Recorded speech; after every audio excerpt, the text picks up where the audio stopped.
Hello, everyone. Welcome. Another edition of Savings Minus Debt. I'm your host, LJ Young.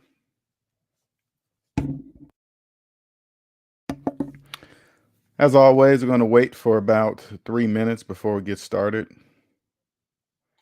Then we're going to get into it.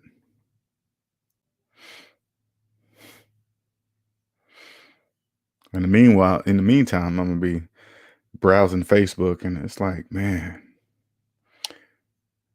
Facebook is like a judge fest. It's crazy. It's crazy. Sometimes I got to catch myself because sometimes I'll be into judging. I'll be like, whoa, okay, time to get out of here. What's up, Aaron? He said first. What's going on, man? If you're not learning something new every day on IG, you're following the wrong. Oh, that's pretty cool.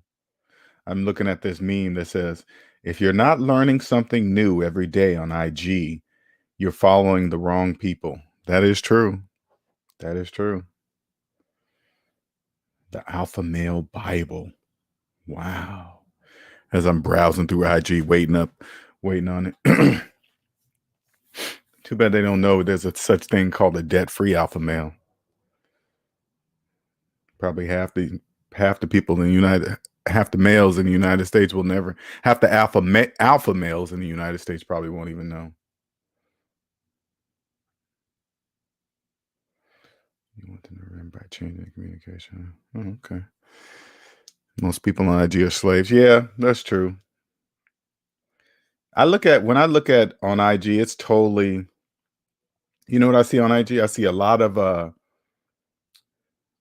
lot of desperate people trying to make money fast, right? Make money really, really fast. Hey, you can do this. And especially when you see people put certain days on it. Hey, man, make $1 million in 30 days. You already know that's wrong because you can't put any kind of time stamp on it to where you're going to make a certain amount of money. It's crazy.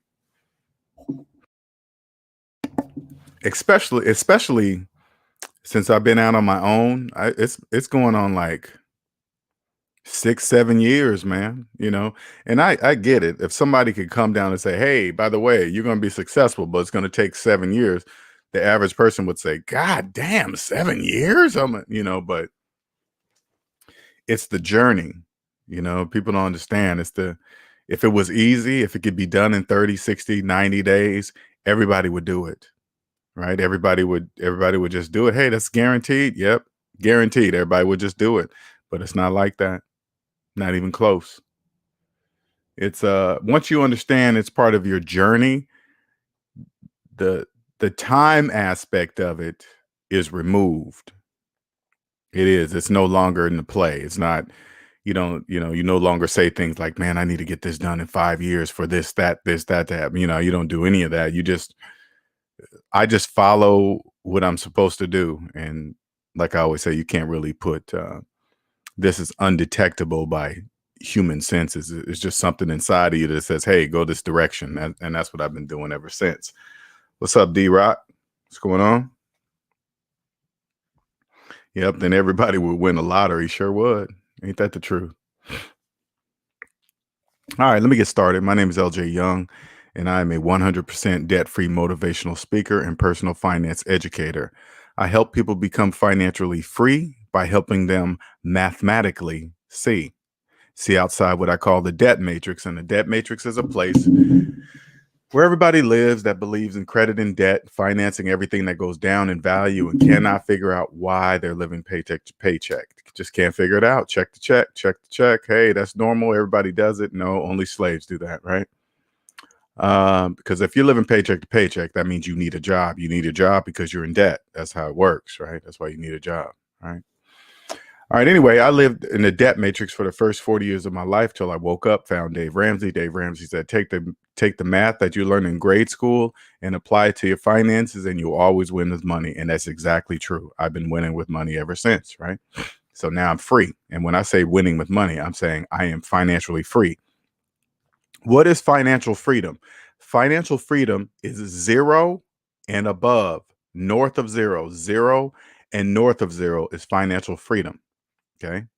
Anything below 0 means you're in debt. That means you're a slave, right? You're just a slave. So now, so what I do, since I've discovered freedom, since I got out of debt matrix, it's an unbelievable freedom that is very difficult to explain. So I decided I'm going to show you by living my life by example. So what I do to help people out of the debt matrix, I expose the glitches in the debt matrix. And glitches in the debt matrix are things that don't make mathematical sense, but yet you believe it to be true. Believing you're a homeowner with a 30-year mortgage when that's not mathematically true. Believing you got a car on sale after financing it for 84 months. That's not true. You didn't get it on sale. Your sale price is in the back of the paperwork, in the very back of the 84-month paperwork, right? And so if you're in debt, you are what's called an unconscious slave. An unconscious slave is a person that lives in debt, that doesn't believe in math, doesn't trust mathematics, and doesn't know they don't trust mathematics. They don't even know when it comes to their finances. A person could be financially free if they just applied mathematics to their finances and believed it. And trusted it, because math is an exact science. So it's not nothing.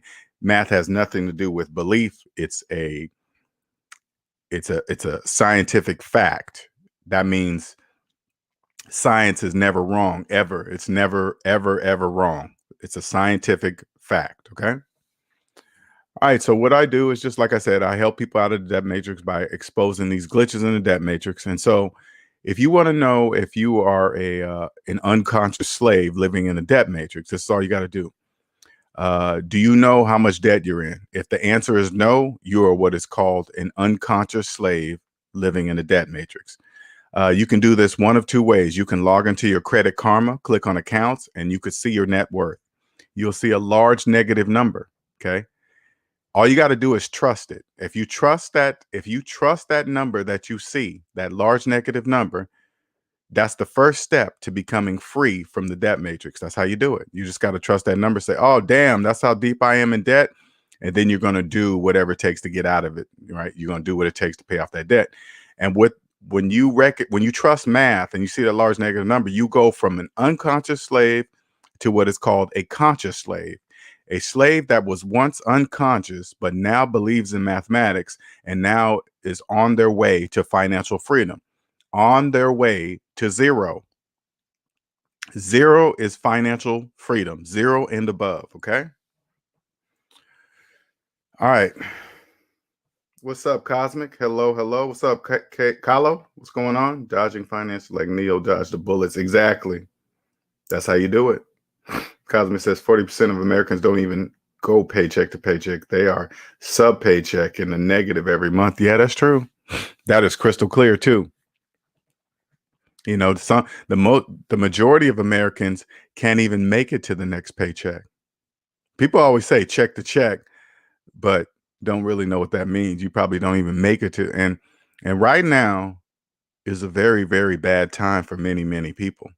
Now, if you get on social media, you can't tell. It looked like everybody's smiling and doing things like there's nothing wrong with what's going on. And then the person that's looking at it, that's in a hard time, which are millions of people, they start feeling bad about themselves. Oh my God, how come they're able to go on vacation and I'm not, and all this other stuff? Well, the majority of what you see on social media is a facade.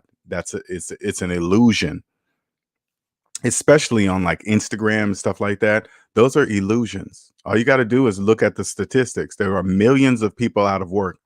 Millions cannot pay their rent. Millions cannot pay their mortgage. Millions cannot pay their car notes. Millions. But if you look on social media, it looks like nobody's having a problem at all, because that's not real. That's an illusion. Okay. They're doing just like you, but they're trying to hold up the facade. Okay. All right. So what I wanted to do is talk about today is economic classes. Now, you guys that are new to my channel, I understand what I'm saying to you. Okay. I understand what I'm saying to you. What I'm saying to you is I'm asking you to unlearn everything you have probably been taught since you understood since you started counting money and adding up money in grade school, right? Probably all your life you've been taught credit is this, lower class, middle class, upper class. If you make a certain amount of money, you're considered lower class. If you make a certain amount of money, you're considered middle class. If you make a certain amount of money, you're considered upper class. And that's just the way it is. You know, if you made $150,000, $200,000 a year, you are considered middle class. If you make less than $30,000 a year, you consider lower class, poverty, or whatever the TV tells you. Hey, if you make below this, you're considered poverty, and you're poor and you're broke and blah blah blah. Right? Well, I'm here to tell you that none of that is true. Lower class, middle class, and upper class, they don't even exist. Okay? Those are illusions. They only exist for unconscious slaves. Only unconscious slaves believe those three economic classes exist. You know what classes do exist? The debt class and the non-debt class. Those are the only two classes that exist. I promise you. How do I know this? Because I live it.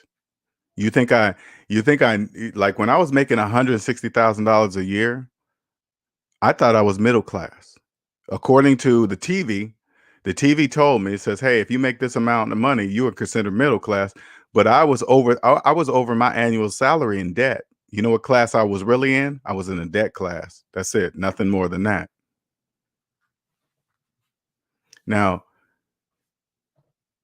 this type of and now remember, everything I'm telling you, I can mathematically prove. So I'm just telling you, I'm not wrong. This is exactly right. So let me give you an example. Okay, I'll give you an example.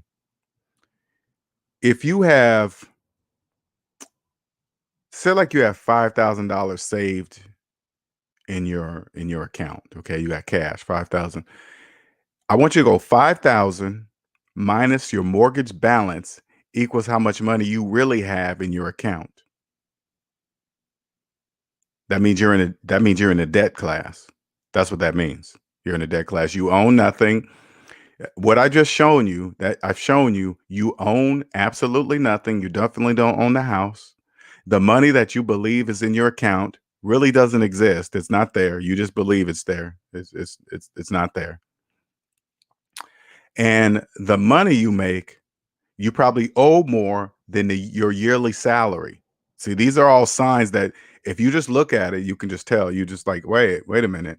Uh, let me give another example. You say like you make $70,000 a year, and you have a 350, $400,000 house. Well, that house is more than your annual salary, so that means you are in debt. You're in the debt class. You own nothing.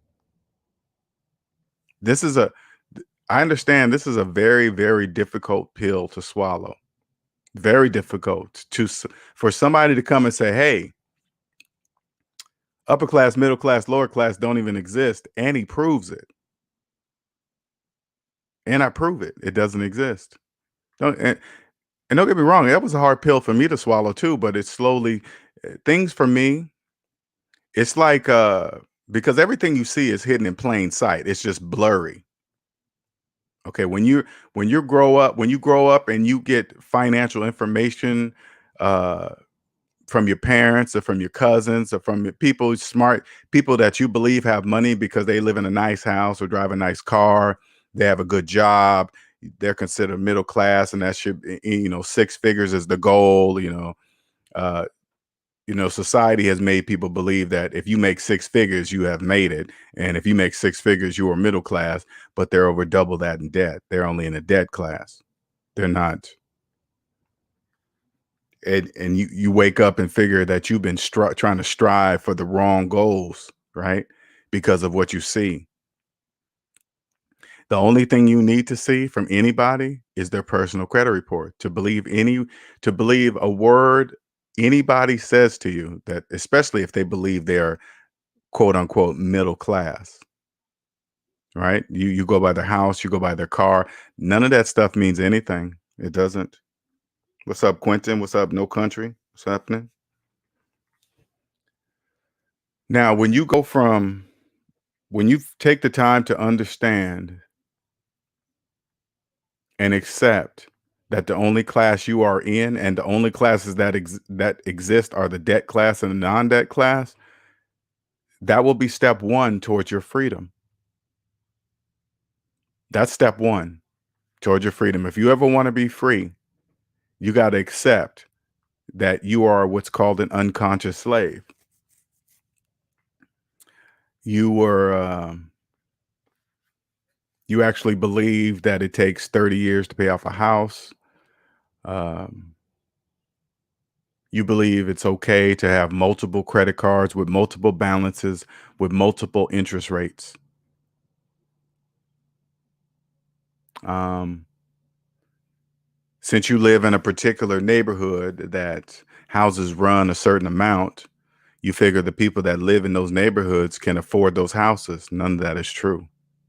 That couldn't be furthest from the truth. If you are in a house right now during this economic time, this economic trouble, and you are spending all your money right now to keep up with the facade before having to accept that you can no longer afford this home, I'm here to tell you that you're doing it wrong. You need to accept that you don't own that house. You need to accept that. You need to accept that you are not, you fell for the facade, the illusion of living in the middle class. You need to accept that. You cannot care what the people around you believe. You cannot care. You know, I know from the outside, because remember, you can't see in it. You cannot see in people's houses, right? You can see the outside. That's how you see their life. You know, you don't know what's really going on behind closed doors. They're just showing you what they want to show you. Now, if you believe it, you're going to start feeling bad about yourself. How come I'm not doing as well as them during this economic downturn? They're still buying shit. They're still going on vacation. I promise you, and I'm telling you, that is an illusion. They're only going to be able to keep up with that facade for so long. If you can accept it now and decide, you know what? I know I've been in this house for 10 years. I know, but I owe more on it than what it's worth. Now is the time to let that shit go. Let it go. Like, I remember back in 2008 when the first crash happened, I was spending my money trying to save a house that there was no way I could save it because I was not going to have enough money to do it. But I kept on doing it. I kept on pushing through and kept on, oh man, I'm gonna keep making these payments. I don't want my credit to go bad. When I think about it now, I should have just said, hey, you can have it. See you later. I'm out. Because I bought it wrong in the first place. Like, let me give you another example so you can understand that middle class doesn't exist. Okay. If you live in a middle class neighborhood with a subprime mortgage, you are only in the debt class. You're in the debt class. I promise you, you're in the debt class. Also, look at it this way too. Like these neighborhoods are blowing up, right? With putting about 50 houses on a lot of piece of land, right? And then not only do they charge you a mortgage, they charge you homeowner association fees, like one big rent that everybody must pay. And it's forever. It's rent forever. So even if you pay your house off inside of one of these complexes, whatever, you still got to pay homeowner association dues. You still got to pay it. Are you insane? A forever payment? No, no, sir. I ain't doing none of that. None of that.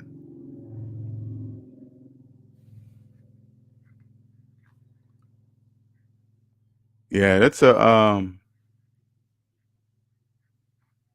to take a step back, look at your total debt, see that you're in debt, deep in the negative, and you got to say to yourself, and you see that large negative number, you got to look in the mirror and say, the only class I'm in is the debt class. I'm not in the middle class.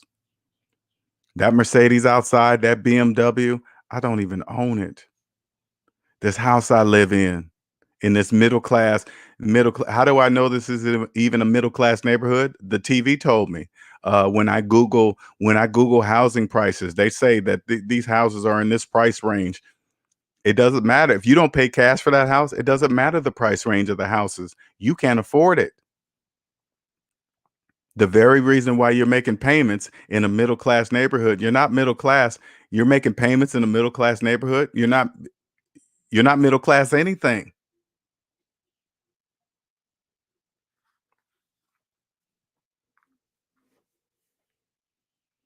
When you get out of debt, the TV says if you make $35,000 a year, you're considered poverty level. That's not true. I'm here to tell you that's not true. If you can make 30 if you make $35,000 a year and you have no debt, you are living better than 85% of Americans. 85%. You know why? Because they live in the debt class and you don't. Everything I'm telling you is hidden in plain sight. It's just blurry. None of what I'm telling you is hidden. You think I knew economic classes that didn't exist? Anything that th- and especially when it comes to financial things, I'm gonna take it up a level so you guys can understand something. Anything financially that is done by the majority and is done repetitively by the majority, you do the opposite. If you see all these people investing in their 401ks, the majority, that means there's something wrong.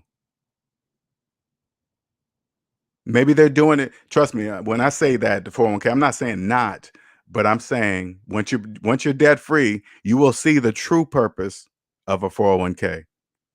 It's not the match. It's not the return on your money, the interest that you're making. No, it's not. It's none of that. But you can't do that when you're dead. So I'm not even going to tell you if you're dead. Doesn't even matter.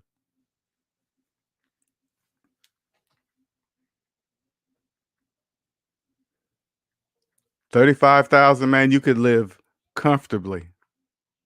I promise you, you could live comfortably. What's up, Unsunken, Retired, The Great? What's going on, Wayman? Hello, Dave.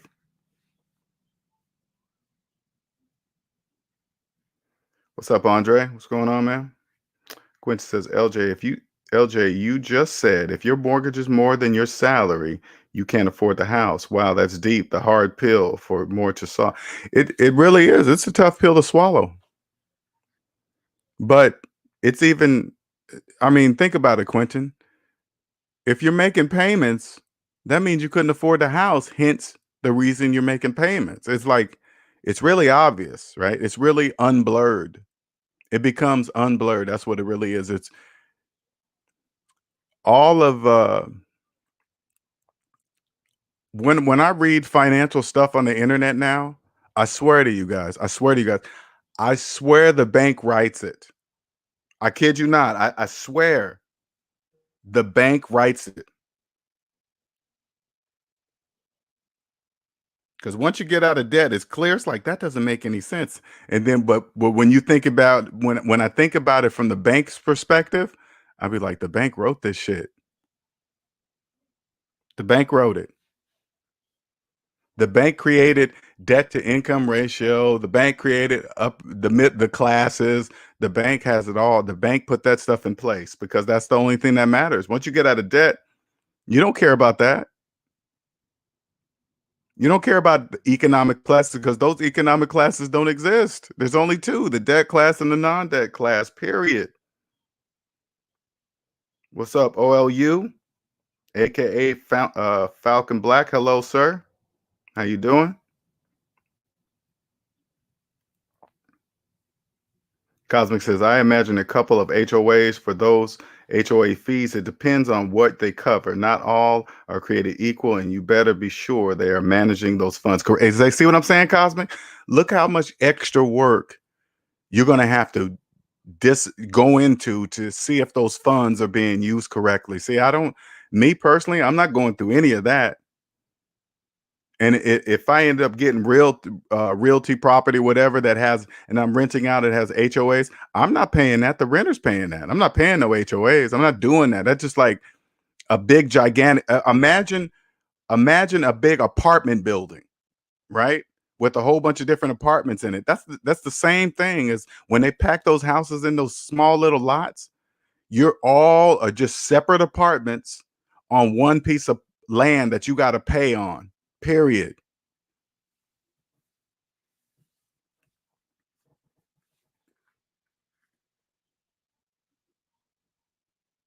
Wayman says, one of my earliest business mentors said, observe the masses and do the opposite. I understand that there's more context to this statement, but the overall gist of you know what I'm saying, Wayman? And this is what I clearly understand that statement, especially when it comes to finances and retirement and anything to do with money. Anything that the masses do, you do the opposite. Anything that the masses do or told repetitively. Let me give you an example. They are repetitively told to do things a certain way over and over and over on TV commercials and all this other stuff. They just retirement, retirement, retirement, retirement. So slaves naturally believe that the only way to retire is through the jobs, 401k, all these retirement programs, insurance things. When it's all when they are the ones that create. You are the one that creates your own retirement. You, not nothing outside of you. You create it. And I promise you, if you if the majority of people believe economic classes exist, you do the opposite and not believe it. Log into your Credit Karma, click on accounts. Or you want to be free? Believe the number that you see. Believe it. Trust it because it's real. Also, I want you to see you see how the majority. Here's the money thing. I want you to understand something. You see how the majority of people hate taxes? The majority, ask anybody, you like taxes? Everybody would say no. You do the opposite and understand them. Take the time to understand taxes. Then they will be your friend. Taxes will help you build wealth. Yes, they will. You think so? You think I would have believed that when I was in debt? Hey, man, you know taxes can help you build wealth. Economic classes don't exist. I would have thought that person was crazy. It's true. It's true.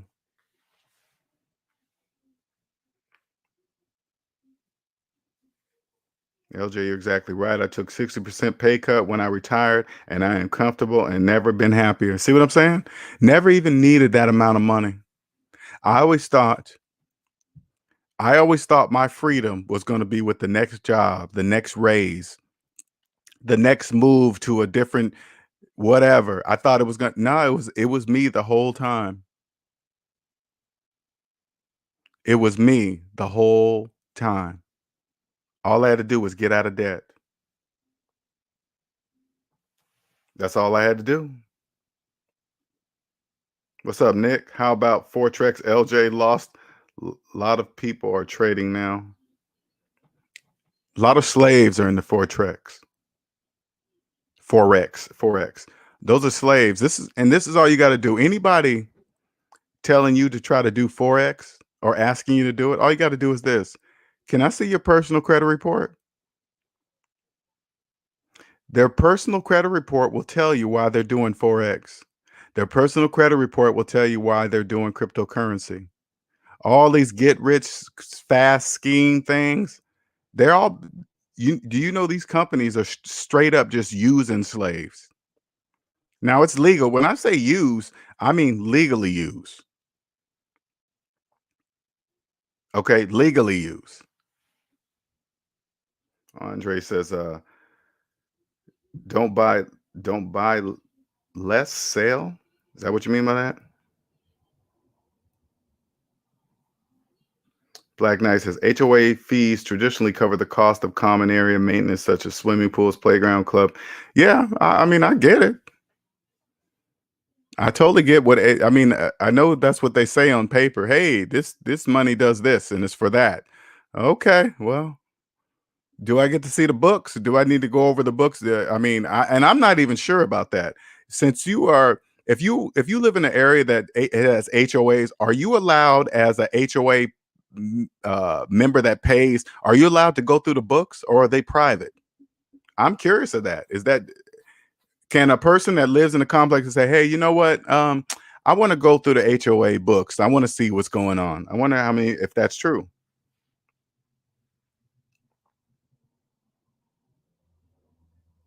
Don't consume, produce. Exactly, man. It is a joke. All that shit's a joke. But when I say a joke, I'm saying it's a legal joke. All right. All that stuff is legal. That's totally legal. Just like what's that, the earning app? That's all legal.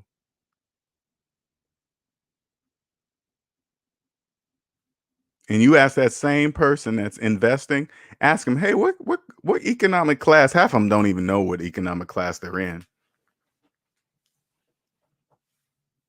But I imagine how many people out there are giving financial advice and don't know shit and getting paid for it too, man. I mean, these guys, man, when I get on YouTube, man, let me tell you something. When I get on YouTube, you see these cats, you would swear by what you see on the camera that they must be middle class or upper class. Look at the way he's dressed. Look at the background. Look at the way he speaks. He seems like he's confident or she's confident. Man, male or female, it doesn't matter. And you see this shit and you just believe the facade. Now, again, whoever's doing that, how I feel about it is irrelevant. Okay, that's 100% irrelevant. You hear me talking about people, that's irrelevant how I feel about it. Okay, that's 100% irrelevant. I need to make sure that is clear. If whatever they're doing is legal, it's legal. All right. But when I see it, I can only take about 5 or 10 minutes of it. You know, I see the subtle disrespect to the audience. They don't even People don't even see it, right? The majority of people don't even see it. I see the subtle disrespect to the audience, like they just got to do whatever he or she says. Oh, you better do this. If I don't get this or that, you ain't getting this. I'd be like, fuck you, I'm leaving. It's a privilege for me to even be here. You gonna tell it when I get there, you gonna tell me how to be here? No, I'm out of here. See ya. But see, I know myself and I'm debt free. I know there's nothing outside of me that's gonna catapult me to where I have in my brain.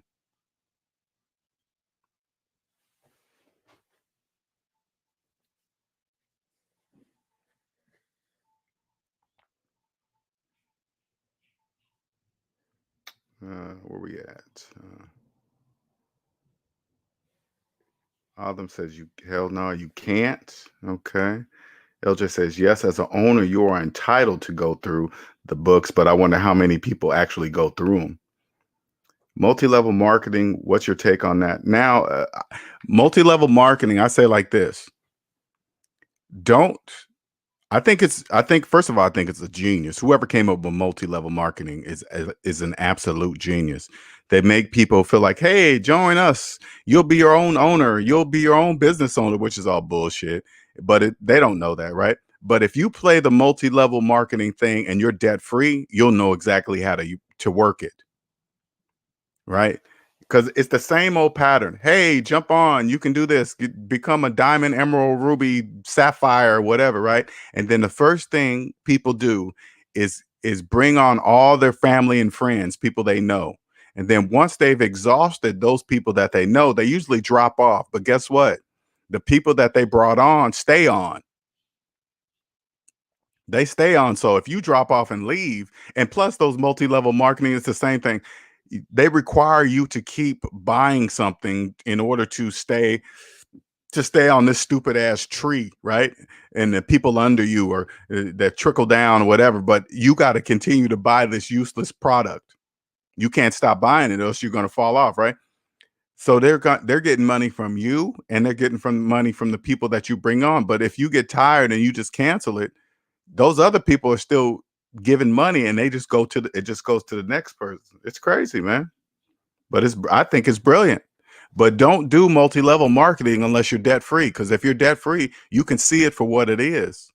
It's a business, but not for slaves. It's bad for slaves. Okay, don't fall for these things. Like, I mean, look at it when these multi-level marketing places be renting out these auditoriums with all these lights and concert and everybody in there clapping and blah blah blah. That's just telling you how much money they are making off of slaves from people that don't really understand how this works. Cosby said, I share the HOA budget for a year in advance to all owners, then share quarterly statements. Yeah. I wonder how many people do that like Cosmic. Not many. You have to show up to calls and watch them fade altogether.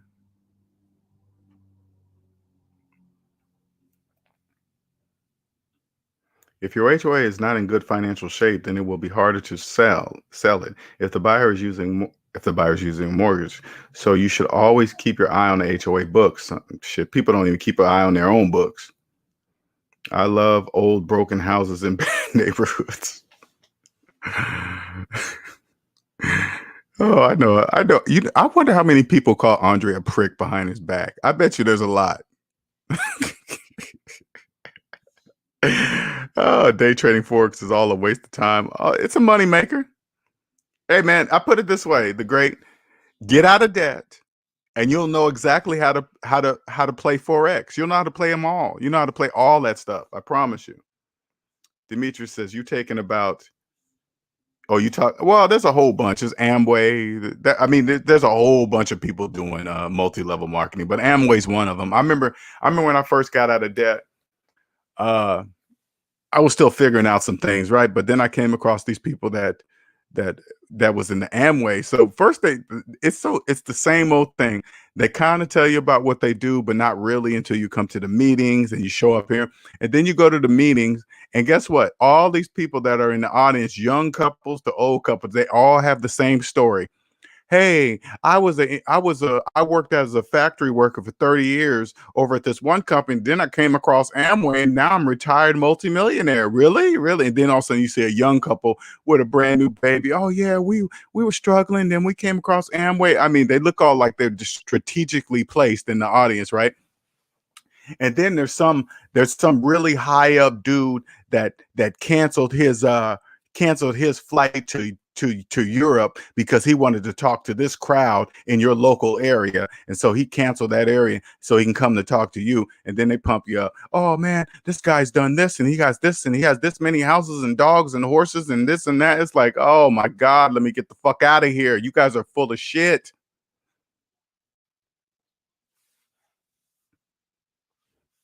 It's crazy.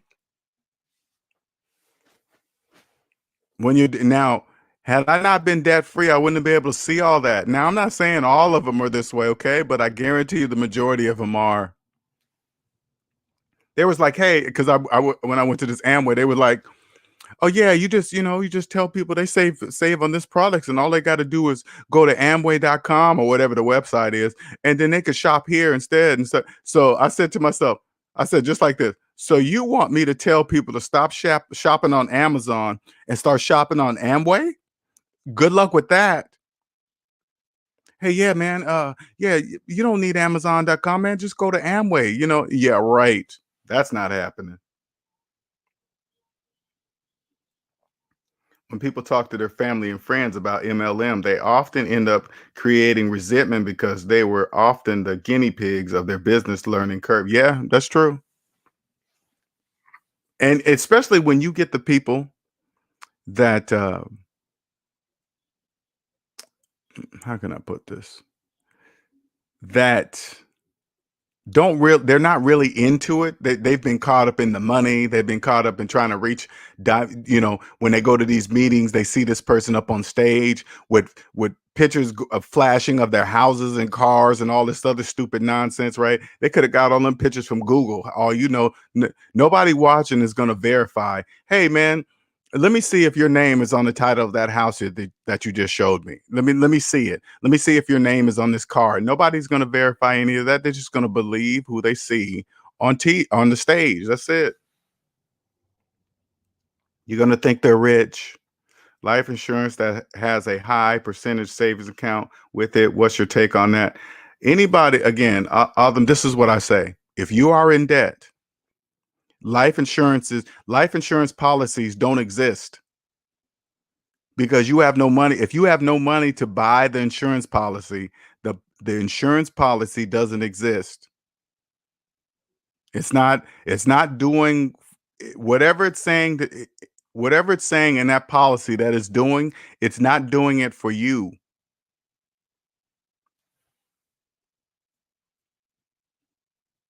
I love to do Forex, but let me pay off my student loans. Yep. Do it when you're debt free. Well, with Forex will be different. You'll be able to see who's all the bullshitters in Forex compared to the people that know what they're doing in Forex. It's free money. It's all gambling. This is Forex, cryptocurrency, all of that is no different than Vegas. Stock market, it's all the same. The reason why it's all the same, because if you're doing any of them while living in the negative, none of that exists for you. None of it. If you don't even like, if you don't even know, if you don't even believe economic classes don't exist, you better believe anything that you believe you're investing in, Forex, cryptocurrency, stock market, it doesn't exist for you. You can't invest in the stock market when you're in the debt class. You can't do that. That's 100% impossible. You can't go on vacation when you're in debt. That's impossible. Hold up, I got to text my girl something real quick here. Again, I know this is a hard pill to swallow, man. Hard pill to swallow.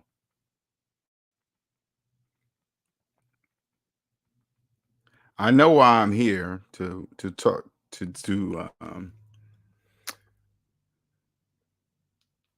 tell you this message. This is my goal. This is my what I teach and what I do is for the long run. Every video I make will withstand the hands of time.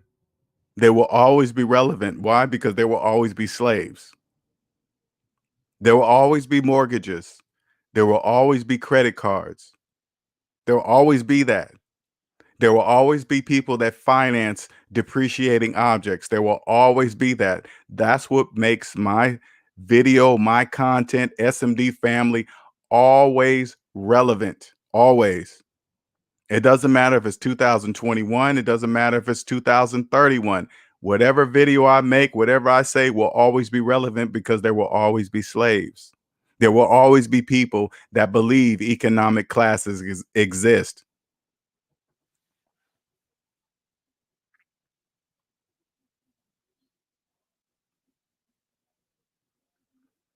Yep. They say, hey, Nick, they sell the dream.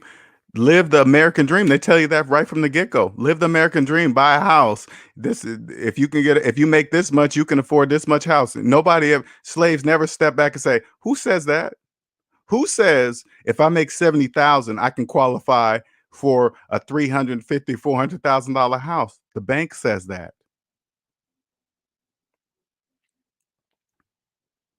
All you got to do is take a step back and be like, uh, well, I don't really make 70,000. It's 70,000 minus taxes. Exactly. So why do you think you can afford you making $70,000 a year gross? You take away the taxes. Why do you believe you can afford a $350,000 house? You can't. The bank told you that. Like when you go fill out a credit application, right? Why do they go by your gross income? You're not even getting that money. You are already underwater when you qualify. You fill out a credit app. They say, "Hey, what's your gross income?" You put the whole amount. Say like it's $100,000. You put the whole amount. I make $100,000 a year. No, you don't. Why you putting that there? You're starting out underwater before you even get approved. Who put that requirement there? The banks.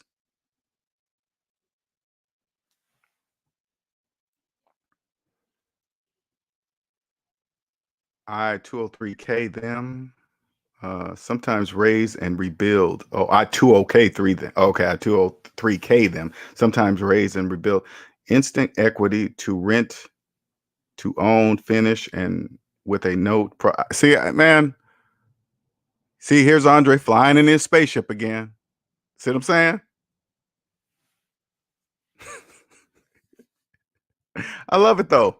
I'm always learning something new. Not afraid to say I don't know either. Believe that. If you can't afford life insurance, then you can't afford. Hey, Black Knight. Hey, you can, but unfortunately, Black Knight, you can only say that in this channel. You can't say that in public. You'll get beat up. You get in a fight, not beat up. The Gray says, I don't agree with cryptocurrency assessment, LJ. That's cool. That's totally cool with me. Hey man, you don't believe what I say, you don't believe in mathematics. That's it. When people say that, I'm not getting on you, the Great. I'm just saying, first of all, it's not an assessment. It's a fact. I want to make sure the words are clear. When I talk about cryptocurrency, it is a fact. Okay. If you are in debt, you have no money, and you cannot invest in cryptocurrency. Cryptocurrency doesn't even exist for slaves.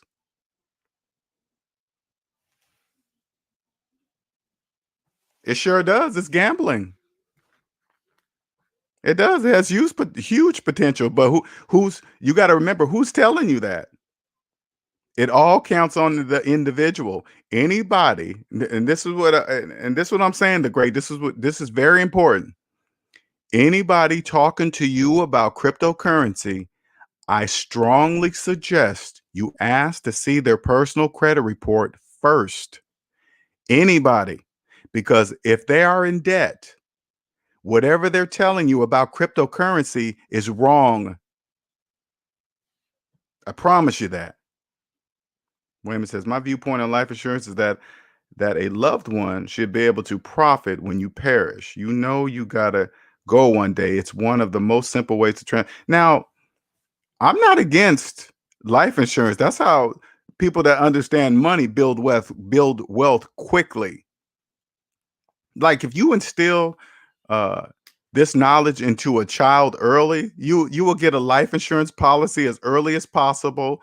Stack on the money because everything is more when you're younger, right? You more, more whatever, right? And you just pass this on because say like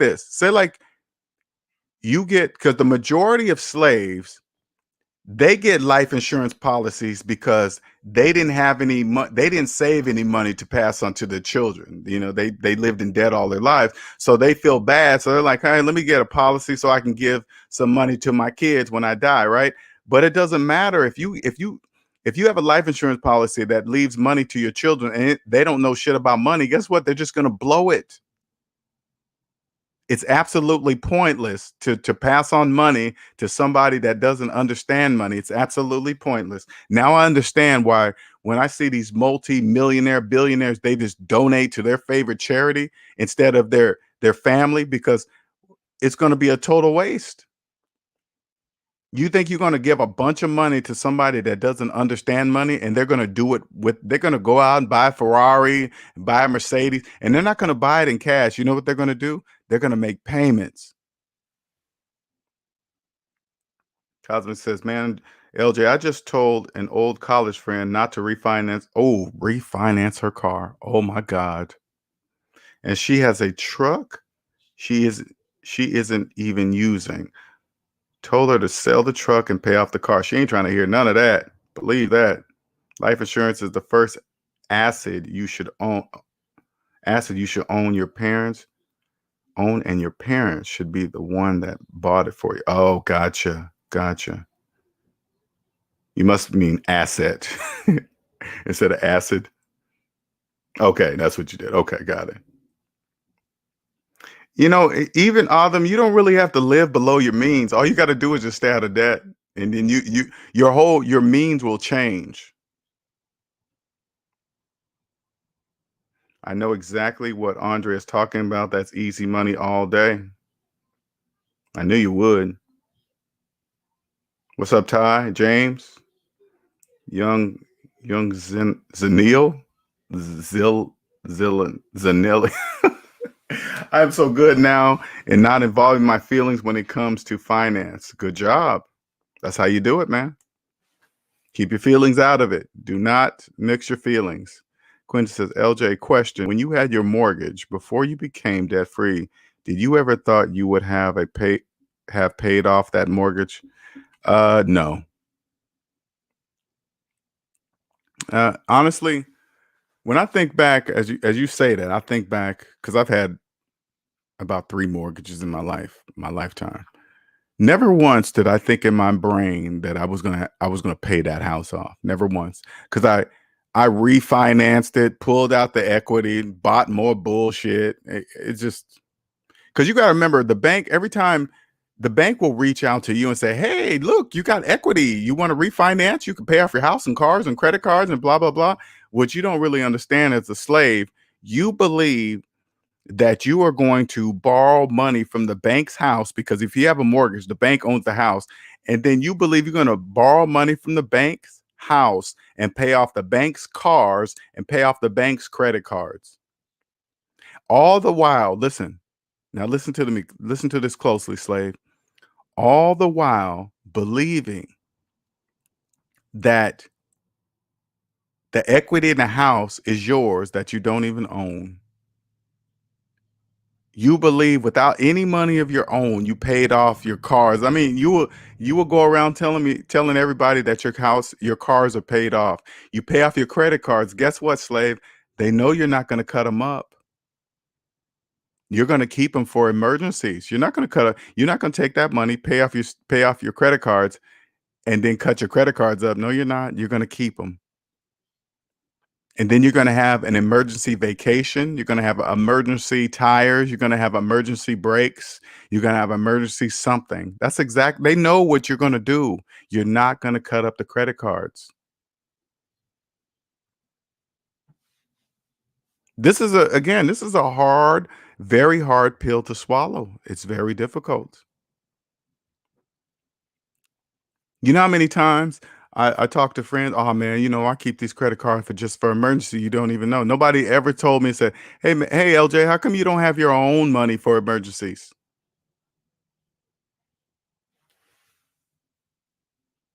People going nuts over Bitcoin. They don't know government has control of all cryptocurrency.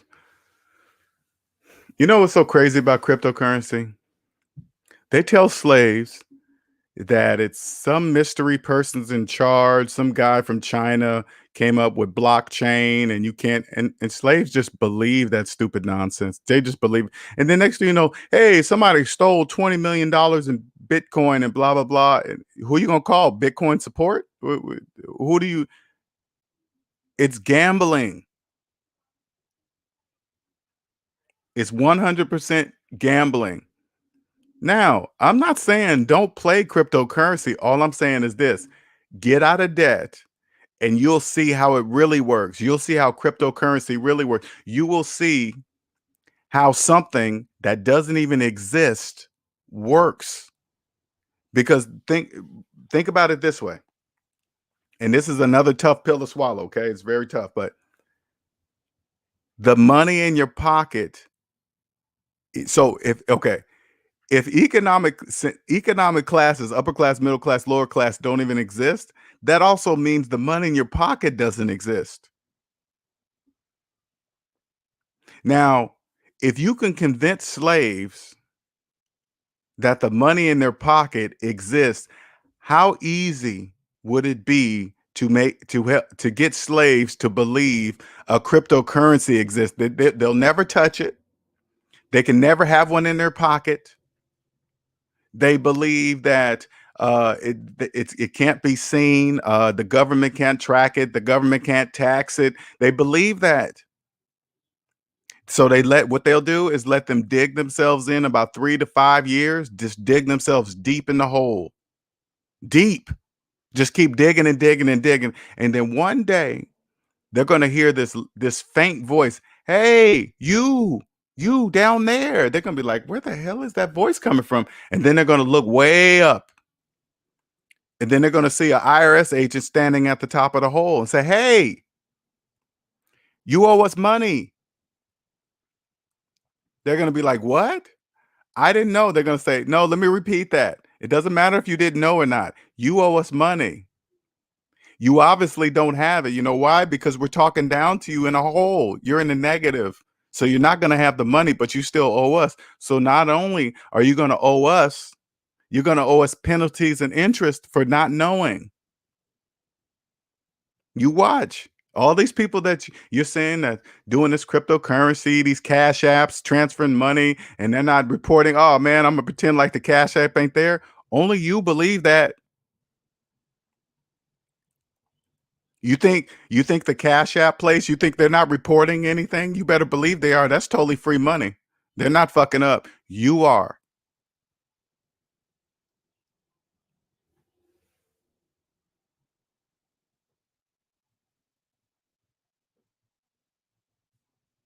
Wayman says, a guy was telling me that if you fall behind far enough on child support, they'll come to your house and take anything of value, including marble flooring. I said, geez, sheesh, I don't even have kids. I don't know if that's true. I've never heard of that. Then again, I've never felt behind on my child support either. What's up, Hyphy? If you were gonna cut up the credit cards, you would have canceled them the minute you accepted they were detrimental. Try again, mate. Exactly. You won't. They know you won't. They know you're not gonna cut them up. They know that.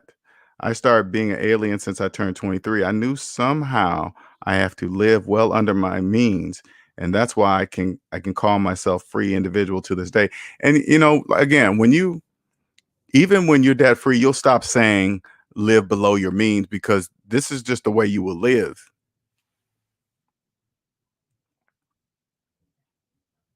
LJ, did you know they are taking cryptocurrency to the stock market? I believe it.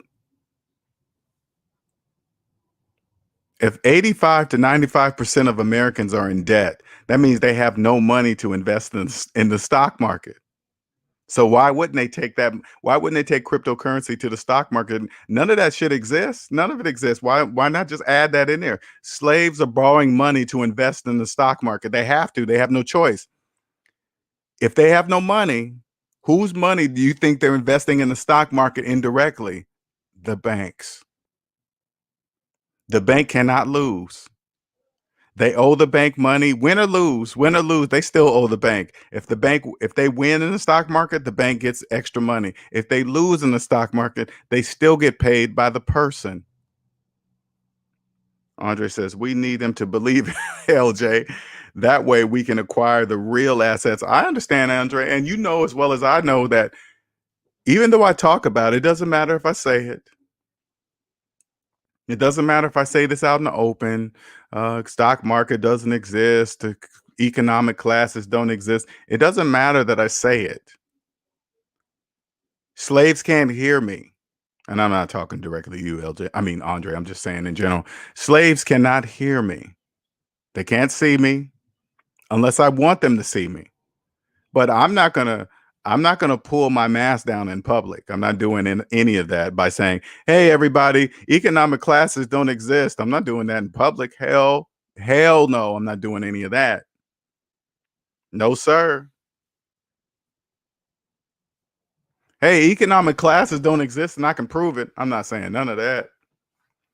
Black Knight says refinancing a primary residence is a losing proposition unless you are lowering the interest rate and paying off the mortgage early. Anything other than that is an illusion. Sure is. You know the smart thing to do for people, but slaves would never do this, and they probably don't even have any equity in their house anyway. But the smart thing to do, if your job was fragile right now and you got student loans, but you got equity in your house, the smart thing to do would be to refinance your house and pay off your student loans right now. That would be the best. That would be the best financial move to ever do, ever. Now, in this time and this date and time where survival is the fear is at its highest, a slave would never do that. They wouldn't. They don't even. Slaves don't even know that student loans are economic proof. Okay, they can survive an economic crash. They're like cockroaches. Student loans are like cockroaches. They can survive any kind of economic crash. They will be waiting for you when the smoke clears. They'll be right there. Well, everything else blows up, goes into bankruptcy, and vanishes. Guess who comes through all the dust? Student loans. They are not going anywhere. But if you refinance your house, pay off your student loans, and then things go bad. You lose your job, you lose your house. I don't wish that. I don't wish that on you, but if you lose everything, you lose everything, including your student loans. You lose it all. It's all gone. But hey, you know what? Slaves will think that's crazy talk. That's crazy. Are you crazy? I'm not doing that. That's stupid. I can, instead of taking that money, I could quadruple it and flip it in the stock market, invest in cryptocurrency, and then pay off the student loans. That's what you think, slave. What's up, live? What's going on? What's up, LJ? Are you still doing the collaboration tonight? If so, no, they both canceled. Yeah, they both canceled. And I'm just like, damn. Nope. I forgot to mention that. Yeah, they both canceled. Hey, somebody didn't show up on the panel, blah, blah, blah. Okay, well, whatever. Refinances should only be used on the business side to equity strip.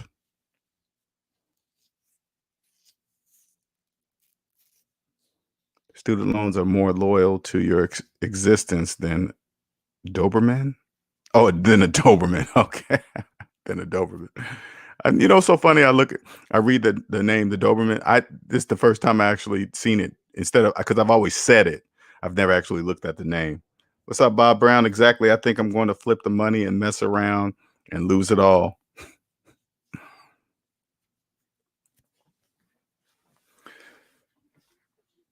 Even with it being a hard pill to swallow, as you hear me speak, this road I'm going down is very. I knew it was going to be a difficult one, but it's going to be worth it in the end. It's going to be totally worth it. Totally worth it. You'll see. Don't get me wrong. I see, people get out there and they're making money fast. I get it. Sometimes it'll be like, damn, man, fuck, you know? But I always have to take a step back. I don't know anything. Sometimes I'll get caught up in the illusion, right? But then I have to remember, LJ, you don't know anything. You just seeing what they're showing you. You have no idea how much debt they're in. Not a clue. When you refi, you start the clock all over again. You start paying more interest up front. Start it all over again. But people don't, ask the people that refinance their houses. Ask them, do they even know that the clock starts all over again? Because they don't know. If you refinance your house, put it this way, okay, so you can understand how it works. If you've been in your house for say like 15 years, okay, and you refinance it, now you basically just moved in. So you might as well say, even though you've been physically living there for 15 years, you might as well say you just moved in. You're brand new because you just started the 30-year clock all over again. Now, the majority of people that refinance their houses, they don't even know that. They don't know the class. Oh, I didn't know that. Why do you think the payments are lower? I didn't. Why is that? Because they're spread it over. Same thing with when people refinance cars, it's already bad enough that you finance a car. But if you refinance a car, you have no idea what you're saying or what you're doing. If you tell somebody, because I've seen this on Facebook, okay, I've seen this. Somebody will say they refinanced a car and now they're saving $100 extra a month. No, you're not. You're not saving anything. They just told the world that they clearly don't understand money because they refinanced a car. Not once. They didn't finance a car once. They financed it twice. Now I'm gonna throw this link up here if anybody has some questions of me, preferably some new people, because I see a lot of people in these chats now, and I don't want you to be shy.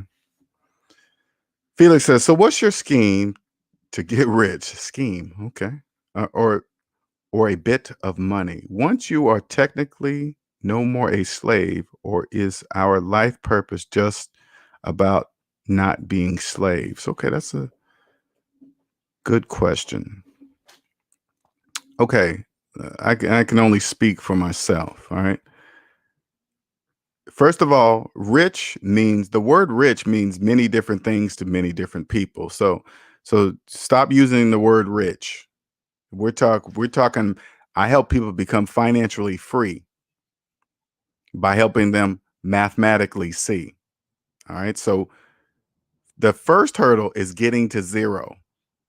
All right. I try to tell people don't worry about anything else. Don't worry about investing. Don't worry about planning for retirement. Don't worry about anything because it doesn't exist. Until you get to zero, anything investing in anything outside of yourself is irrelevant. You can't. That's impossible. You're below zero. You can't. So try not to believe that you have an option to invest in something outside of yourself if you haven't even reached zero. These are the laws of mathematics. Once you become financially free, your purpose will be to own the time in your life. Once you get, like, for me, an example, for myself as an example, once I became financially free, I realized time is the most valuable thing on earth. Time. Why is that? Because one day I'm gonna be dead. So that makes time the most important thing by default. Now, in order to own it, what I've been doing, I've been investing in myself, finding myself. The more I find myself, the more money I make. I know that won't make a lot of sense to people, but the more I find myself, the more money I make because I draw. It's currency. I draw money to me. I don't chase money. I draw it to me because now I understand that the money only exists for people that understand. No, put it this way: money only exists for those who trust mathematics. I'm gonna say that one more time. Money only exists for those who trust mathematics. For those who don't trust mathematics, money in any form, cryptocurrency, Forex, cash, gold, silver, none of it exists. None of it. People always ask me that question. Hey man, do you think I should invest in this and that? I say, well, first of all, I'm not a person that tell you how to invest, but are you in debt? Yeah, then you can't. Stop believing you have an option. What's up, Walt? I've never even heard of refinancing a car, right? Me neither until I got on Facebook. Wayman says, just wait until people start refinancing oh God. Look at Wayman. He's just kicking slaves while they're down on the ground. Look at it. That's messed up, Wayman. Why you gonna kick a slave while they're on the ground? That's messed up. Hold on, I got to text my girl, let her know I'm almost done.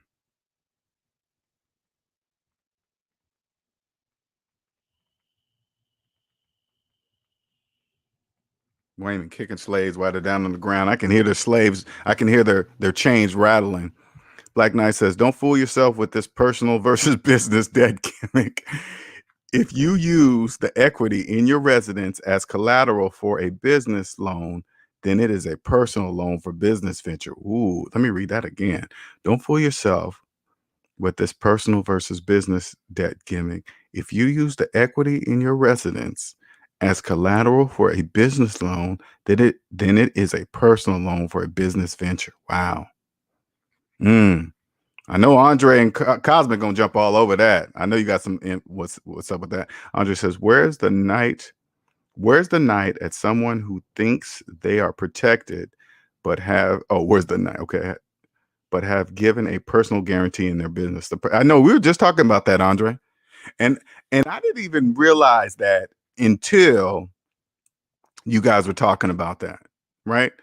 That just clearly pierces the veil. Clearly, if you sign a personal guarantee. So if that business crashes, they can come after you personally.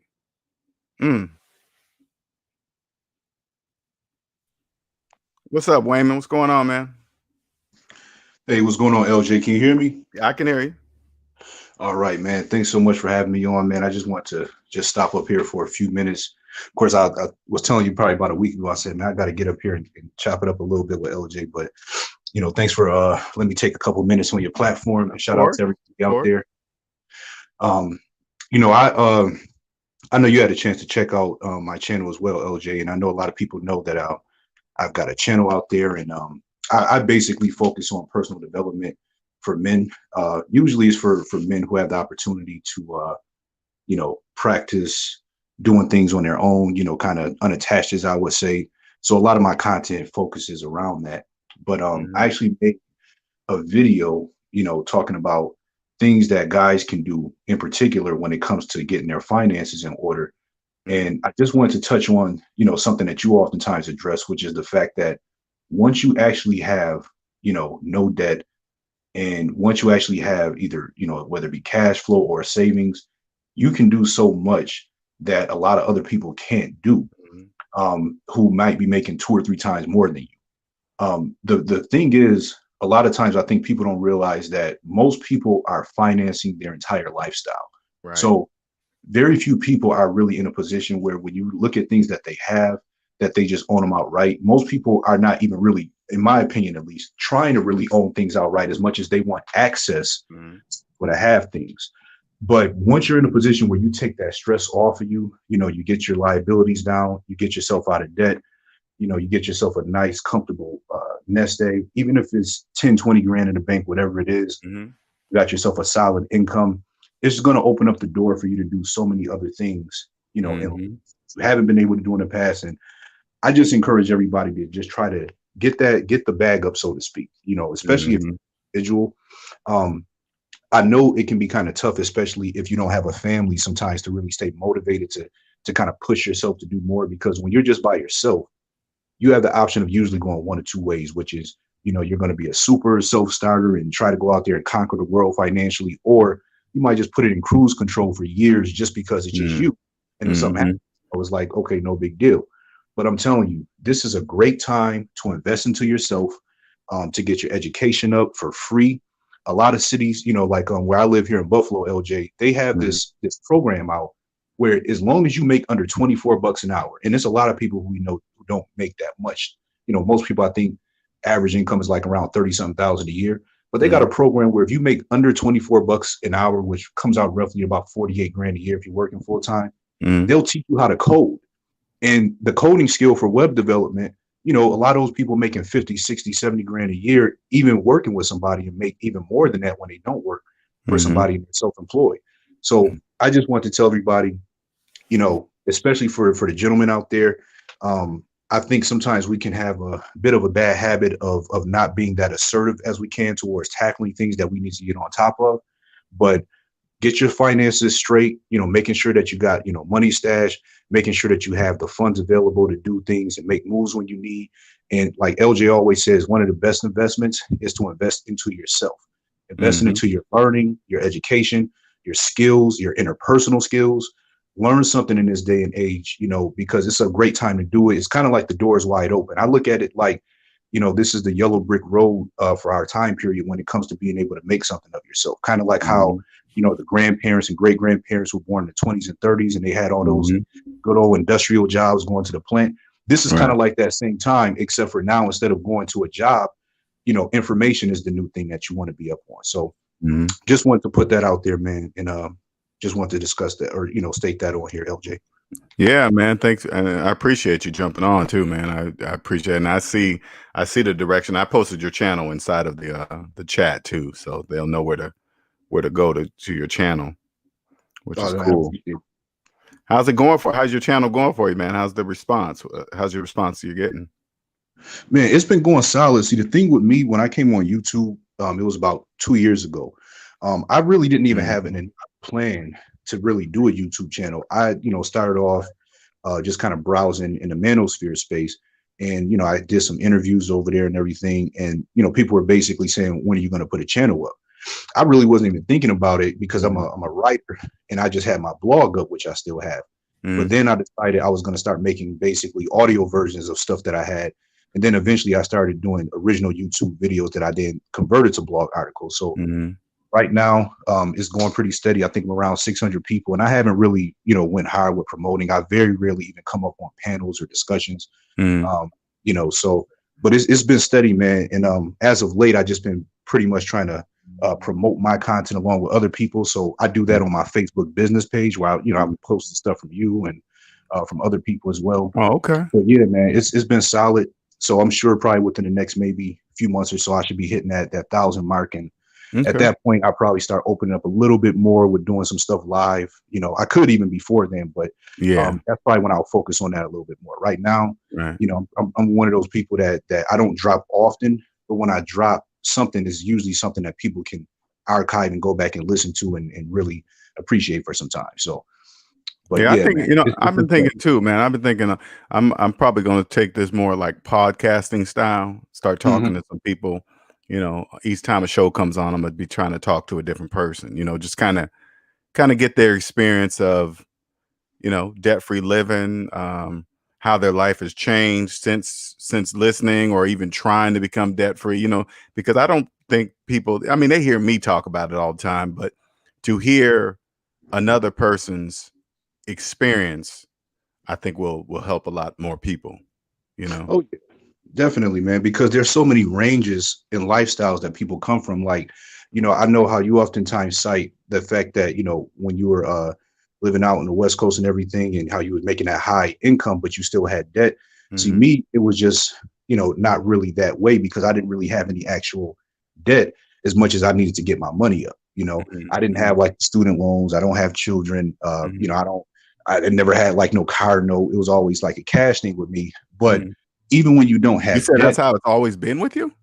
yeah, I've whatever I've had as far as cars, I bought them cash. Did somebody Used, show you that or you just naturally did that?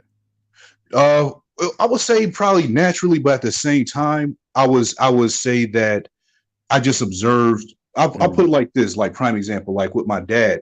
I've never seen him finance anything, right? Mm. Um, he is a business owner. He's owned a lot of property and stuff in the past. And where we live, see, Buffalo is one of those places where, especially back in the 90s and Mm. early 2000s, you can live here pretty cheap. It's not so much like that now because the cost of living has went up like everywhere else, but the Mm. incomes haven't really went up. So it's a lot of people in Mm. poverty. But back Gotcha. in the day, man, he would buy houses, fix them up, rent them out. So I was used to seeing him deal in cash and not really Wow. getting tangled up in, you know, uh, being committed to debts. Right. Now, my mom, she worked for the state of New York. She did that for like 30 something years and she retired a Mhm. few years ago. So, she did have some commitments in terms of things that she made financially, but she was also a person who really didn't set uh, any bad habits up for me or Mhm. my brother when it came to Mhm. getting all wrapped up in stuff that you can't afford to take care of. So Mhm. that just kind of carried over with me.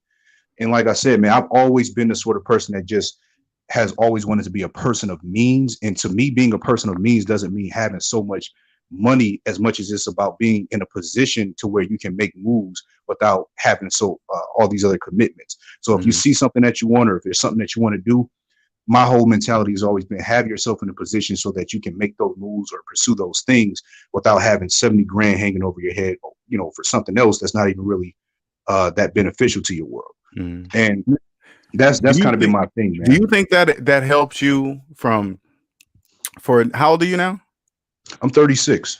So do you think that helped you as far as not having kids too? Did it make you help you with making smarter decisions like, okay, like prevent yourself from having children, because Right. I had my first kid at 22. I had no business having a child at 22, but do you think that helped you make that That's a better decision with having children? that's a great question, man, because the funny thing is, I actually mentioned that in part in the video I had did on, helping guys manage their money. And I said a lot of guys who are in my position, we made it to our mid 30s and some up, and we haven't had Mm, kids. A lot of that has not the fact that we don't want children or that we wouldn't make mm. stellar Right, fathers, but the right, fact that we right. understand the importance of in a position to make sure you can put that child with, a better quality of life that you possibly Mm, can, instead of just getting wrapped mhm, up in, being a dad for the sake of being a dad because you just want to have somebody that looks like you. So mhm. is and I think that's what happens a lot of times. People they somebody made the comment earlier about like if you can't afford life insurance and you can't afford children, and I understand that because it's like one thing that's always kind of stuck out to me is making sure that if I am going to have children, that I put them in a good position to be successful. And that's Right. about me having my stuff squared away first, and then I can build on that.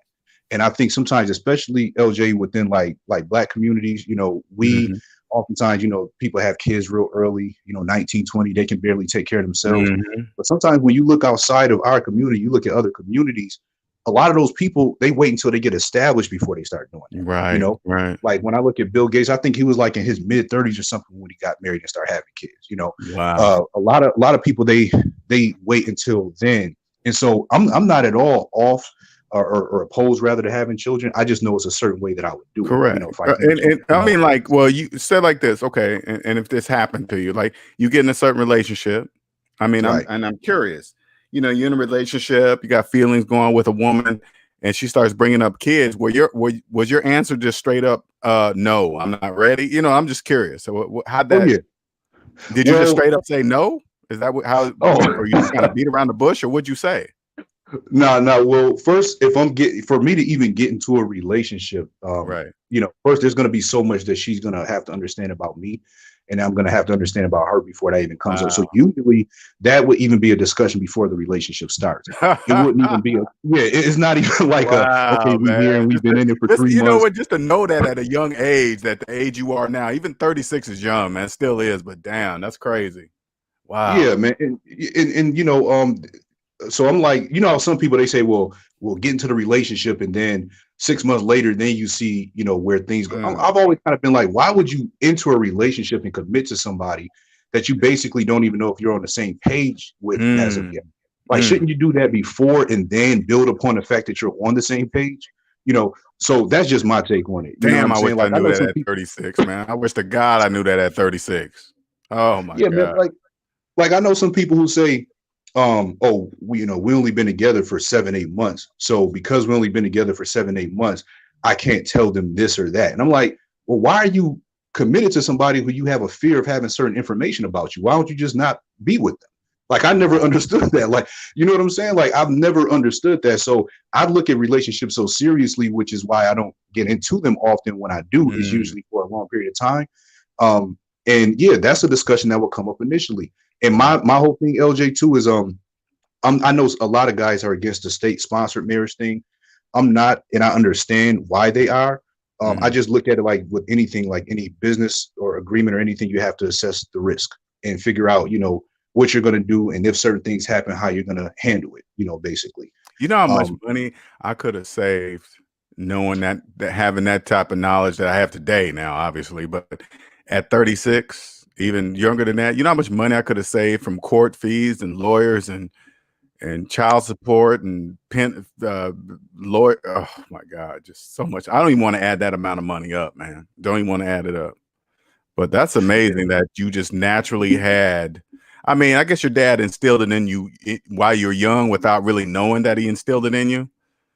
But right, right. that would have been nice to be able to have that mentality, just to have those type of discussions early. Just let a woman know right off the bat. Nope. Just because we're getting close to 30 that we should be having kids now because we're at this age. No, we're doing it because, you know, and now, because I used to hear always people say, oh man, you never know. There's never really a good time to have a child. Yes, it is when you have some money. If you're in debt, you have no money to have a child. You have no business having a child, period. Right. And that's the whole thing, man, because and I understand when people say that with their, I think sometimes they think, oh, well, you know what never happened. What if you plan for one and you end up having triplets?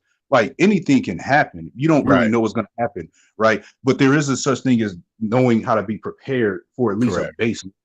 You know, do I have my ducks in a row so that, you know, like I said earlier about the life insurance thing, if I die, you know, and pending me actually teaching my kids about money, that I can pass them something if needed. You know, because a lot of times these kids, like when it comes to the house thing, let's say if you have a paid off house, I don't know if you notice this, LG, I'm sure you have, but a lot of times when people try to pass down that house, the kids don't even want the house. Right. Because they grew up in that city, so they associate all the negative things. Or that's where I got beat up that time in 5th grade, or that's still right. down the street. You know, they want to get far as away from possible, Right. especially when they like college age, they want to leave. A lot of times they pride themselves on the fact that I don't live where I'm from anymore and I moved on my life. Because they don't know. So they don't know. Right, they don't. They're not really looking at keeping wealth and community from a family standpoint. It's like you're kind of starting all over again with each generation, you know. So I think that's definitely something that's important to teach kids about money, to teach kids about the importance of family economics, and you know, if you can, business within the family. And there's just so many layers to that type of relationship that I think makes it go wrong sometimes, because a lot of times kids don't want to be in a family business if there is one, because you know, then you're mixing business with how they're being raised, and they might have some type of beef with their mom or their dad about something. And it just kind of makes things a lot more complex. That's why I think life insurance is one of those things where it's like, if nothing, you know, I'm gonna have to die, and here's the point: you can get some cash, Right. you know. And I taught you about money. Correct. And even if you do something where maybe you set up like a trust fund or something like that, like a lot of these my other minority communities, they might actually turn over that trust fund when their kid is like 25, 28 years old, after they went to law school, after they became a, you know, so they have something that incentivizes them still. So cash is like the one thing that seems to basically work for everybody. You know, everybody understands dollars. Now, do you have any siblings? Yeah, I have siblings. Do they think like you? Or are you guys all different?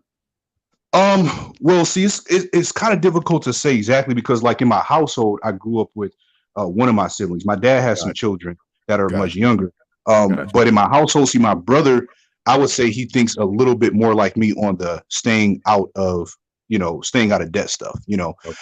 So that's probably both something that we took from our dad without him really so much even talking about it a lot. But I do notice that based on the way that he lives his life and the way he's designed things, that he's also kept himself in that situation. And I think one of the things that always kept us with that was us seeing my father purchase property with cash and fix them up, because, you know, the house is always going to be like the big thing that you're going to pay for throughout life. But when I saw him, like, you know, go and save up some cash after he worked and then go to a person, then buy a house, and all he has to do is take his time fixing it up, because that's what he does anyway. He's, you know, he works on home improvement. Is like, oh, you can actually have the biggest debt that you would normally have in life cleared just by doing that. You know, now the sacrifice oftentimes is that you might be living in an area that you ain't really trying to live in. So that's often another thing that, you know, kind of pushes people away from that. Like, yeah, anybody can go buy a house in cash if you live in the middle of a war zone, but you also are in a position where you don't have to be in that, you know, war zone. You can be in a neighborhood that you want as well. You just have to study the market and study people's situations. Man, when you decide to have kids, though, man, your kids are gonna have such an advantage, man, because you just, you know, you already got the knowledge now, and by the time you pick, even when it's time for you even pick a woman to have kids by, you're gonna already know. You know what I'm saying? You can already know. You're gonna have the advantage. Your kids are gonna have such an advantage that they're going to believe it's just natural. Oh, my dad just taught us this. This is just the way it was, and when it's really not, amongst millions, you know.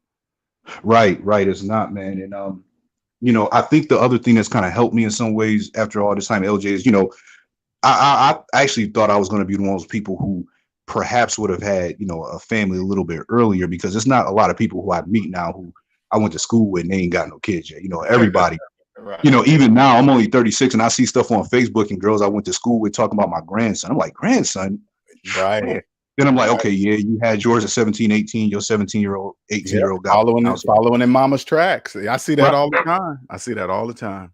Thinking it's Yeah, normal. man. And yeah, oh yeah. You know, thinking is and you know, there was a certain point where it was not only was it abnormal, but it was kind of, you know, it was condemned. Now is you celebrate it. It's like, Correct. you know, you're a sophomore, you got a baby, you know, you get in the shower. You're not Ooh, getting you a young grandma. Ooh, you young. It's like, that's not good. That's not a good thing.